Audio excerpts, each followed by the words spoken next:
Hello everyone. Today we'll be starting with renal physiology. So we'll be taking one topic at a time.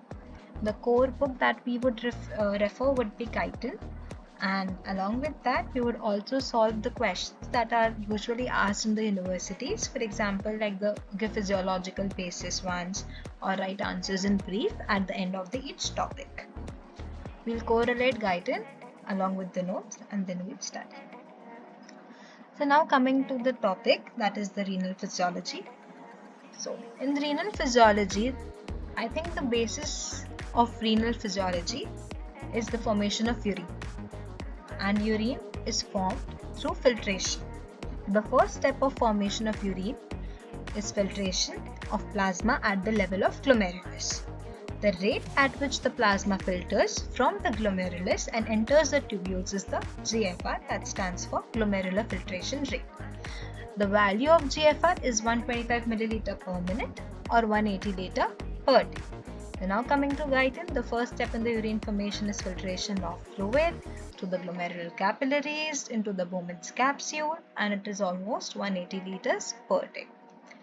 Now we say that normally 700 milliliter of plasma it flows into the renal vessels. So GFR accounts to about 20% of the renal plasma flow.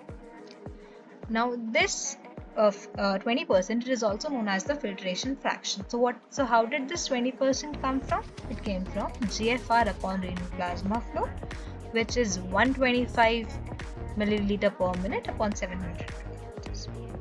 In 200, because we need to find the percentage, so that gives us 20%. Now this filtration it occurs through three layers of filtration surface, that is plasma, then the capillaries, then the tubules. We can say that the glomerular capillary membrane is similar to that of other capillaries except that it has three major layers. So what are these three major layers?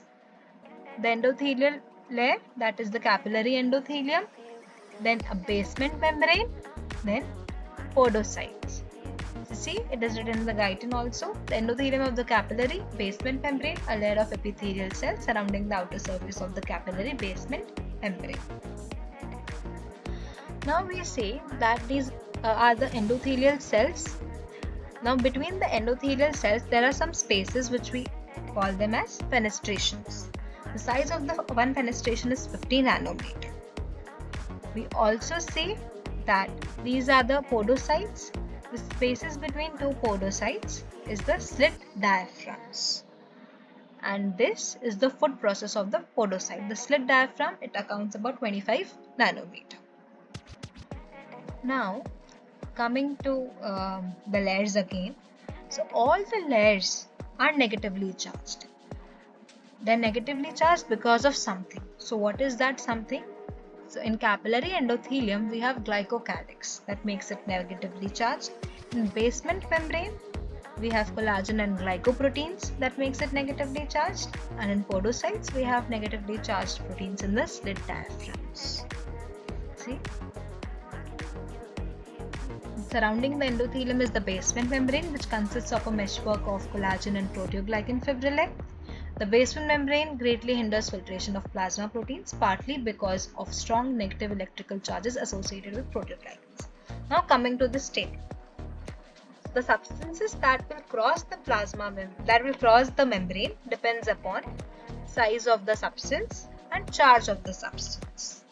The substances that are filtered, they have to pass through a trabecular network present in the basement membrane. The basement membrane में क्या present है? Collagen and glycoproteins. So the substances they have to pass through this network of collagen and glycoproteins. Therefore, the maximum size of the substance which can pass is around 8 nanometers only. Okay. Now coming to this graph. So before we see this graph, first we have to understand what is dextrins. The dextrins क्या है? Dextrins are polysaccharides that can be manufactured as neutral molecule or with positive or negative charge. The dextrins क्या है? They're polysaccharides. They can either be neutral, they can be cationic, or they can be anionic. Now coming to the graph. On the y-axis we have the relative permeability, and on the x-axis we have the effective molecular radius. So this relative permeability, it is with respect to water. See, a filterability of 1 means that the substance is filtered as freely as water. So if we are taking this 1, that is the relative permeability. If it is 1, then the substance is easily filtered as water. Okay. Now we come to the dextrins. So we have 3 graphs. 1, 2, 3. This is of the polyanionic dextrin, this is of the neutral dextrin, and this is of the cationic dextrin. So we can see that the more freely permeable are the cations and the least permeable are the anions. Okay. So positive dextrins are filtered much easily than negative dextrins. The neutral dextrins are filtered more easily than the negatively charged dextrins of equal molecular weight. Remember, there were 2 things which determine if the substance will cross the membrane. One is the charge and another is the size. The difference in filterability is that the negative charges of the basal membrane and podocytes, they restrict large negatively charged molecules, including plasma proteins. Plasma proteins are basically anionic and the negative charge will repel. So now coming to physiological basis for why is albumin not filtered through glomerulus. जो albumin होता है उसका size 6 nanometre होता है, पर हमने पीछे बात किया था कि साइज अगर 8 नैनोमीटर तक हो तब इजीली पास हो सकता है. बट हमें ये भी याद रखना है कि साइज के साथ there is another substance also, there is another determinant also, that is charge. So albumin, it is not filtered through glomerulus. The factor that plays an important role over here is the charge of the albumin. So albumin is restricted from filtration because due to its negative charge. So this is due to its negative charge and electrostatic repulsion exerted by the negative charges of the glomerular capillary wall, proteoglycans. Same thing is given in the guide. Okay. Dextrins ka what we were talking, it is given over here. Now coming to filterability. So now I think you can easily answer. Sodium and potassium, they are freely filtered. Why? Because they are cationic dextrins. Urea, it is freely filtered. Glucose, it is freely filtered. Albumin is not filtered. Why? Because of the negative part. The calcium and fatty acids.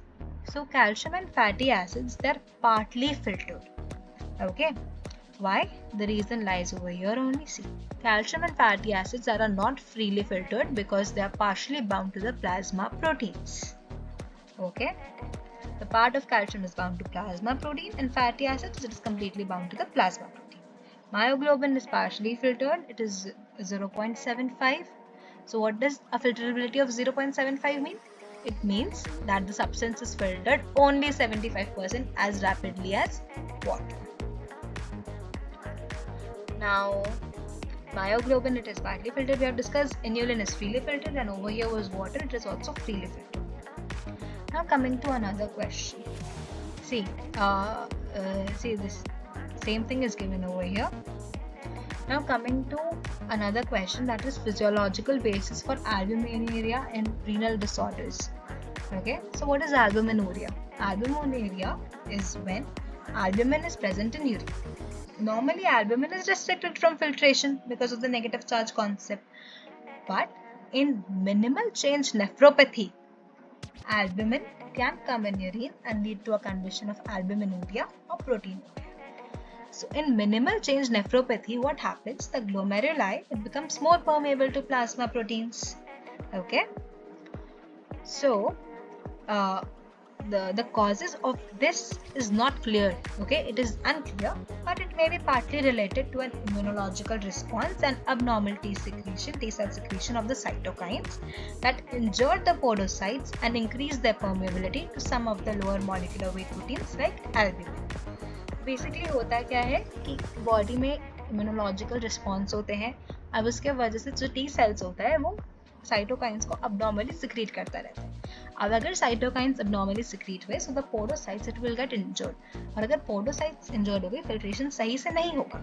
अगर filtration सही से नहीं होगा तो इसके वजह से क्या होता है, यहाँ पे जो लो मॉलिक्यूलर वेट प्रोटीन्स होते हैं जैसे कि एल्ब्यूमिन, उनकी परमेबिलिटी बढ़ जाती है. अब अगर एल्ब्यूमिन की परमेबिलिटी बढ़ गई तो वो फिल्टर हो गया तो वो यूरिन में आएगा. So this increased permeability permits the proteins to be filtered by the glomerular capillaries, a condition known as albuminuria. So see, we have discussed 3 questions that might come in your university exams, and these are quite important questions. The next topic that we'll be discussing is factors affecting glomerular filtration rate. If you have any doubts regarding the lecture, or if you do not like the way of teaching, you can mention in the comments.